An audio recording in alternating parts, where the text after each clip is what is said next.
प्यारे व्यूवर्स, जैसा कि आप जानते हैं कि किसी भी फिल्म की कामयाबी के लिए उसके अंदर हीरो और हीरोइन की केमिस्ट्री का होना बड़ा जरूरी है, क्योंकि हीरो और हीरोइन की केमिस्ट्री को देखकर ही वो फिल्म जो है देखने वालों को अपनी तरफ अट्रैक्ट करती है और फिर उसके व्यूवर्स बढ़ते हैं। उस फिल्म जो है उसके जरिए वो हीरो और हीरोइन की केमिस्ट्री भी फेमस होती है और हर चीज जो है वो फेमस हो जाती है उस फिल्म से रिलेटेड। बिल्कुल इसी तरह ड्रामों की कामयाबी के लिए भी हीरो और हीरोइन की केमिस्ट्री का होना जहां बड़ा जरूरी है, उसके साथ साथ एक बड़ी अहम चीज जो अपना बड़ा वजनी असर रखती है वो है ओएसटी। जी नाजरीन, ओएसटी कहते हैं ओरिजिनल साउंड ट्रैक को। ओरिजिनल साउंड ट्रैक यानी कि किसी भी ड्रामे के लिए बनाया गया उसका सिर्फ उसी ड्रामे से रिलेटेड वो गाना जो उस ड्रामे के लिए बनाया जाता है। आज हम आपको पाकिस्तानी ड्रामों के सबसे ज्यादा देखने वाले ओएसटी के बारे में इंफॉर्मेशन देने जा रहे हैं, जिसमें सबसे पहले नंबर के ऊपर आता है जियो एंटरटेनमेंट का ड्रामा खुदा और मोहब्बत, जिसका मार्केटिंग किरदार अदा किया था फिरोज खान और इकरा अजीज ने। इस ड्रामे की ओएसटी में अभी तक 340 मिलियन व्यूज हासिल किए हैं और ये ड्रामा 3 साल पहले नशर हुआ था।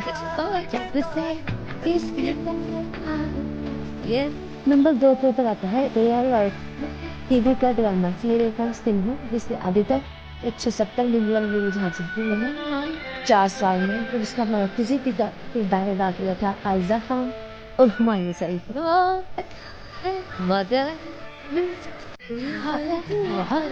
नंबर 3 के ऊपर मौजूद है बॉल एंटरटेनमेंट का ड्रामा बोल कफारा, जिसने अभी तक 133 मिलियन व्यूज हासिल किए हैं और ये ड्रामा 5 साल पहले नशर हुआ था।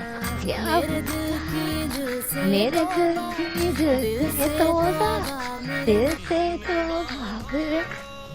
नंबर 4 पे मौजूद है जियो एंटरटेनमेंट का ड्रामा रूपोश, जिसने 2 साल में हासिल किए हैं 123 मिलियन व्यूज और इसका मरकजी किरदार अदा किया था किंजा हाशमी और हारून कादवानी ने।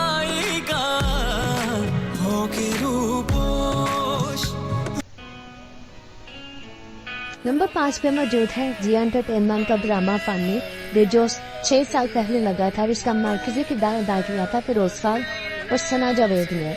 इस ड्रामे ने अभी तक 123 मिलियन व्यूज हासिल किए हैं। जी तो नाजरीन, नंबर 6 के ऊपर मौजूद है हम टीवी का ड्रामा इश्क मुर्शिद, जिसने सिर्फ 4 माह में अभी तक 97 मिलियन व्यूज हासिल कर लिए हैं। लेकिन अगर ये ड्रामा मजीद 3-4 साल ओएसटी के लिहाज से देखा गया तो इसके व्यूज जो है वो बिलियन तक भी जा सकते हैं। अदा किया है दुबे पिशा और बिलाल अब्बास खान ने।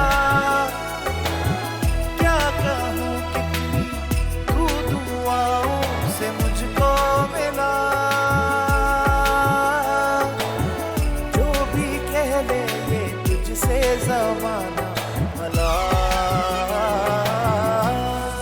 तू जान ले।